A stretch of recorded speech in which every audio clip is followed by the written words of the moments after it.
रायगडच्या नागोठणे ते चोळे परिसरातील नागरिकांसाठी अनंत युवा प्रतिष्ठानने एक स्तुत्य उपक्रम राबवलाय।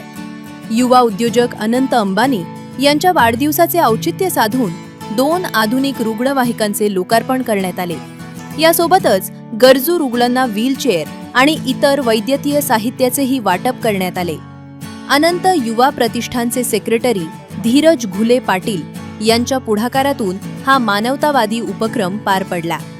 ग्रामीण भागातील अपघातग्रस्त आणि गंभीर रुग्णांना या रुग्णवाहिकांमुळे आता तातडीनं मदत मिळणं शक्य होणार आहे। यावेळी नगरसेवक परिषद मुंबईचे अध्यक्ष राम जगदाळे यांच्यासह अनेक मान्यवर उपस्थित होते।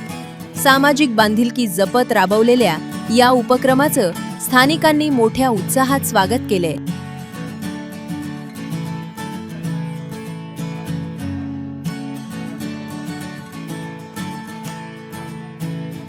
तर काय सांगाल, अनंत युवा फाउंडेशनच्या माध्यमातून या ठिकाणी 2 रुग्णवाहिका नागोठणे विभागामध्ये आपण दिलेल्या आहेत। सामाजिक उपक्रम आपण या ठिकाणी सुरू केला आहे।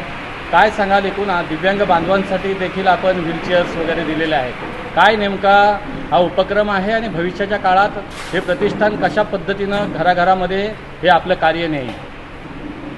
अनंत अंबानी साहेबांच्या विचारांना प्रेरित होऊन आम्ही ही अनंत युवा प्रतिष्ठानची स्थापना केलेली आहे आणि अनंत अंबानी साहेबांचा वाढदिवस 9 एप्रिलला झाला। त्याचं औचित्य साधून नागोठणे विभागामध्ये व्हीलचेअर दिव्यांग बांधवांसाठी स्टिक असतील याच्या वाटप या ठिकाणी होतं आणि 2 ॲम्ब्युलन्सची अत्यंत गरज आदिवासी भागातील लोकांसाठी होती।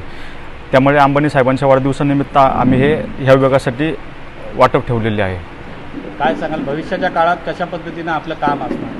निश्चित अनंत अंबानी साहेबांचं काम हे पूर्ण महाराष्ट्राला नाही तर पूर्ण भारताला ज्ञात आहे आणि भारताच्या बाहेरील प्रदेश जेवढे पाहुणे येतात ते वंतारामध्ये जातात आणि त्यांच्या हिंदू संस्कृतीवरती, हिंदू धर्मावरती असणारं प्रेमी आपल्या सर्वांना माहिती आहे। त्या विचारांवर आणि त्यांच्या पावलावर पाऊल ठेवून आम्ही आमचा खारीचा वाटा म्हणून आमच्या हातात जेवढं आहे तेवढं आम्ही पुण्याचं काम करू। अनंत प्रतिष्ठान जे आहे, युवा प्रतिष्ठान, त्याच्या माध्यमातून जनतेला आपलं काय आव्हान असणार आहे? जी कामं होणार आहेत त्याचा लाभ कशा पद्धतीनं या विभागातील जनतेने घ्यावा?